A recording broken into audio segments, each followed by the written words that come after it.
అందరికీ నమస్తే అండి. నేను deputy executive engineer electricity department నుంచి మాట్లాడుతున్నాను, అవనగడ్డ.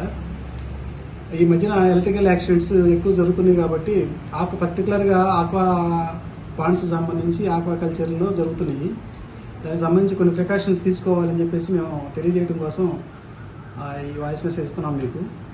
అందరూ కూడా రైతులు ఆక్వా కల్చర్ మన ట్రాన్స్ఫార్మర్ దగ్గర నుంచి మీటర్ కాడ నుంచి గట్లంటే పరుచుకుంటూ వెళ్తున్నారు కేబుల్స్.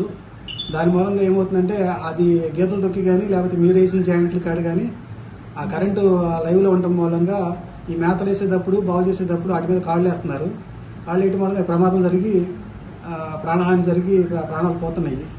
అలాంటి చోట మీరు కంపల్సరీ కూడా గట్ల మీద కేబుల్ పరవబాకండి. కర్రలు పాతుకుని కర్రకి 2 అడుగుల నుంచి 5 అడుగుల వరకు ఆ కర్రల మీద కట్టుకుని ఆ కేబుల్స్ రన్ చేయండి. రన్ చేయడం మూలంగా వాటికి ఎక్కడైతే మీకు డ్యామేజ్ జరుగుతుందో అది మీకు కనిపిస్తూ ఉంటాయి. ఆ దగ్గర ప్లాస్టిక్ టేప్ వేసుకుంటాం, కరెంట్ ఆపుకుని ప్లాస్టిక్ టేప్ వేసుకుని లైన్స్ మెయింటైన్ చేయండి. అట్లాగే ఇంకొక జాగ్రత్త మీకు చెప్పేది ఏంటంటే, మీకు మోటార్లు ఒక చోట నుంచి ఇంకో చోటకి మార్చినప్పుడు మోటార్ కనెక్షన్లు ఇస్తున్నారు. అట్లాగే ఏ రేట్లో కూడా బాగు చేసినప్పుడు కూడా ఆ మోటార్ కనెక్షన్లు ఇవన్నీ రిమూవ్ చేసి మళ్ళీ మీరు కరెంట్ లేదు అనుకుని అక్కడ తీసేసామనుకుని మళ్ళీ జాయింట్లు ఇవ్వడానికి ప్రయత్నం చేస్తున్నారు. కానీ మీరు ఎంసీబీ దగ్గర మీరు కరెంట్ ఆపట్లేదు. అట్లాగే మీ మీటర్ దగ్గర కూడా చేంజ్ ఓవర్ ఆపడం కానీ ఫీజు కట్అవుట్ పాయింట్ తీయటం కానీ చేయట్లేదు.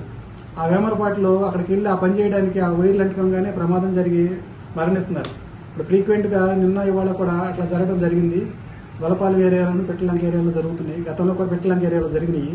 ఏదో చిన్నదిగా ప్రాబ్లము మనం ఆ టేప్ లేకోకుండా చేసేయచ్చు, జాయింట్ ఇచ్చేయచ్చు అనుకుంటున్నారు. వాళ్ళకి తెలియకపోవచ్చు అక్కడ ఉన్న కూలీలకి ఉన్న మనుషులకి కాపలా కాసే వాళ్ళకి. మీరు రైతులకి మీరు అందరూ కూడా దాని మీద అవేర్నెస్ తెచ్చుకుని ఎక్కడా కూడా ఆ జాయింట్లు ఉన్న చోట కంపల్సరీ టేప్ వేసుకోండి. కరెంట్ తీసేసి ఒకసారి చెక్ చేసుకుంటుండండి. మీరు వారానికి ఒకసారి 10 రోజులకు ఒకసారి మీకు సంబంధించిన అన్ని వైర్లను కూడా కంపల్సరీ చెక్ చేసుకోండి. చెక్ చేసుకుంటే ఆ కాపలా వాళ్ళు ఎవరున్నా సరే వాళ్ళకి అవేర్నెస్ ఉందా లేకపోయినా ప్రమాదాలు జరగకుండా ఉంటాయి. అట్లాగే మోటార్ జాయింట్ ఇచ్చేటప్పుడు మాత్రం కంపల్సరీ కూడా స్విచ్ బోర్డు దగ్గర అంటే మీ చేంజ్ ఓవర్ దగ్గర మీటర్ దగ్గర ఉన్న స్విచ్ని ఆపుకునే పని చేయడానికి వెళ్ళండి.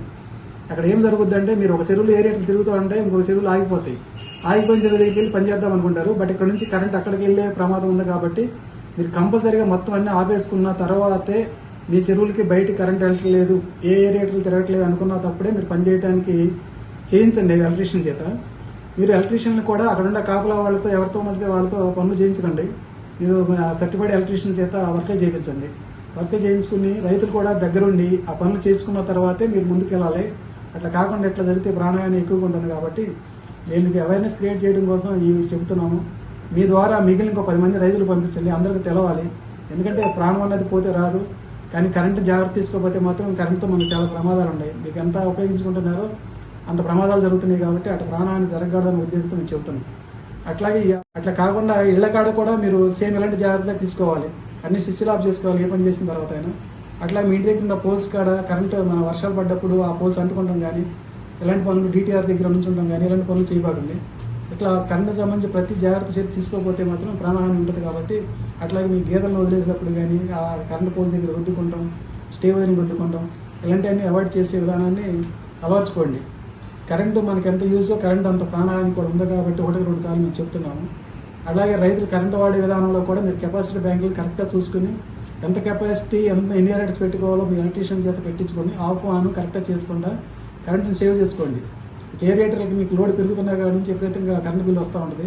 దాన్ని అవాయిడ్ చేసుకోవడం కోసం కెపాసిటీ బ్యాంకులు వాడండి.